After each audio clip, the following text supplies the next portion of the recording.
کافی سوالات کٹھے ہو گئے, جلدی کریں سیگمنٹ میں ایک دو اور چیزیں لانا چاہوں. دیکھیں سب سے پہلے تو ایف ٹی آئی بھی آ جائے گی, ہمارے پاس بہت ساری آ جائے گی, امید پہ دنیا قائم ہے. بہت چیزیں اب فائنلائز ہو گئی ہیں, لیکن جو چیز آ رہی ہے نا وہ ریمیٹنسز ہیں. آپ سے ایک بات بتائیں, آپ سے جو آپ کا سودا ہے پرائیویٹائزیشن والا وہ نہیں بک رہا, اس کا جواب نیا سودا کہاں سے لائیں گے؟ میں نے نوٹ کیا ہوا ہے جو چیز آ رہی ہے مالک صاحب وہ ریمیٹنسز ہیں, اور اس چیز کے باوجود آ رہی ہیں 25% جنوری میں اور تقریباً 32% اوور آل انکریز. اس چیز کے باوجود کہ پی ٹی آئی والوں کے جتنے باجے ہیں یوٹیوب پہ وہ بج کے کہ پیسے نہ بھیجو, اور وہ اتنے ہی جو اوورسیز پاکستانی ہیں وہ پیسے یہاں بھیج رہے ہیں. آپ صرف مزمل کو ایجیٹیٹ کر رہے ہیں. نہیں, صرف ایک جواب میں نے کہا دے دوں. دیکھیں رائٹ سائزنگ کے اوپر کام چل رہا ہے, ہم لوگوں نے we will reduce the size of the government. Privatization پہ 4 دفعہ فیل ہوئی ہے جو بڈنگ پروسیس تھی ایئر انڈیا کی. Finally it happened. ہمیں سیٹ بیک ہوا ہے, ہم ایڈمٹ کرتے ہیں, لیکن ری بڈنگ کا پروسیس جو ہے وہ انیشیٹ دوبارہ دوسرا ہو چکا ہے, اور انشاءاللہ ہم پر امید ہیں کہ پی آئی اے میں ہمیں سکسیس ملے گی. اور یہ جتنے ہمارے ایئرپورٹس ہیں وہ بھی جا رہے ہیں, اور یہ ڈسکوز کے حوالے سے جو فائنینشیل ایڈوائزرز کی ہائرنگ کا پروسیس ہے وہ سٹارٹ ہے. تو آپ ہمیں کہیں مجھے بتائیں ہم وہ پروسیس سٹارٹ ہے, کہیں کام ہو رہا ہے. دوسرا دیکھیں میں سمجھتا ہوں انٹرسٹ ریٹس نیچے آ رہے ہیں, سنگل ڈیجٹ پہ آ رہے ہیں. یہاں یہ جو ہے نا ٹرکل ڈاؤن کب ہوگا عام آدمی کو, جب یہ بزنس ایکٹیویٹی پک کر رہی ہے. اس سال اگر ہم جی ڈی پی گروتھ کی بات کریں تو 2.5 سے 3.5% کے درمیان ہم دیکھ رہے ہیں کہ گروتھ ریٹ ہوگا. اگلے سال اس سے بہتر ہوگا.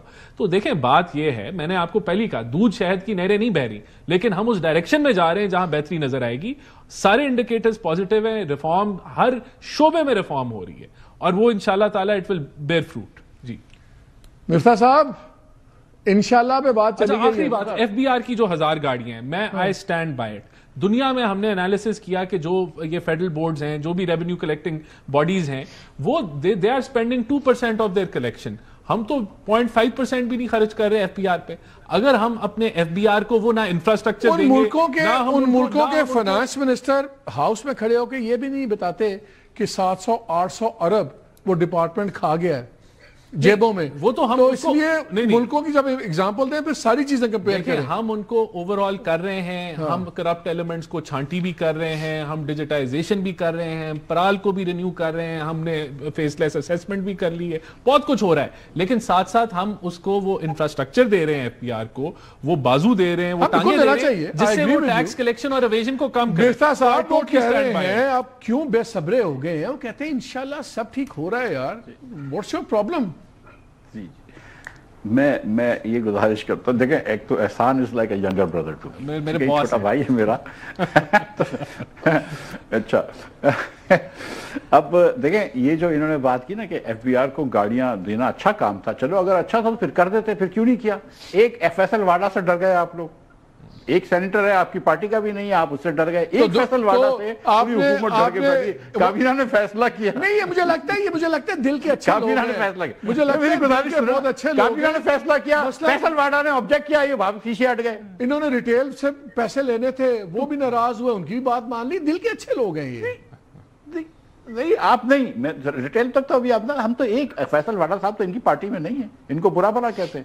انہوں نے ایک ٹویٹ کیا, یہ پیچھے ہٹ گئے. تو چلو ایک تو ان کی حکومت کی آپ دیکھ لیں کہ زور کتنا. نہیں کہا we are buying the cars. اچھا اب دوسری, اچھا چلے اب, اچھا دوسری گزارش سنیں میری. سر یہ جتنی باتیں کری ہیں کہ یہ ہو رہا ہے ریفارم, مجھے ابھی تک ایک ریفارم بتا نہیں سکتے کہ ریفارم کون سا ہوا ہے. مجھے ابھی تک یہ پتا ہے کہ 22% جاری اخراجات بڑھا دیے گئے ہیں. مجھے یہ پتا ہے کہ میرا ٹیکس بڑھا دیا گیا ہے. مجھے یہ پتا ہے کہ آج پاکستان میں نہ صرف ایکسپورٹرز کے اوپر ہم نے ٹیکس لگا دیا ہے, بٹ ہم نے اس کے اوپر سپر ٹیکس لگا دیا کہ تم زیادہ ایکسپورٹ کرو گے ہم زیادہ ٹیکس لیں گے تم سے. یہ ہم نے پاکستان میں کر لیا ہے.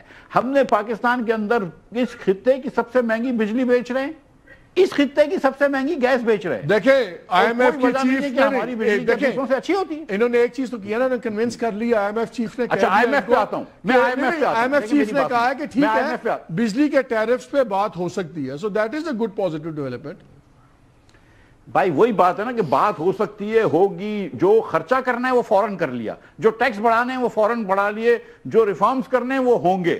ایک ریفارم انہوں نے کیا ہے کہ اب سے نائب قاصد وغیرہ یا ڈرائیور وغیرہ جو ہے وہ منسٹریاں نہیں رکھیں گی, اب سے کانٹریکٹ آؤٹ کریں گے.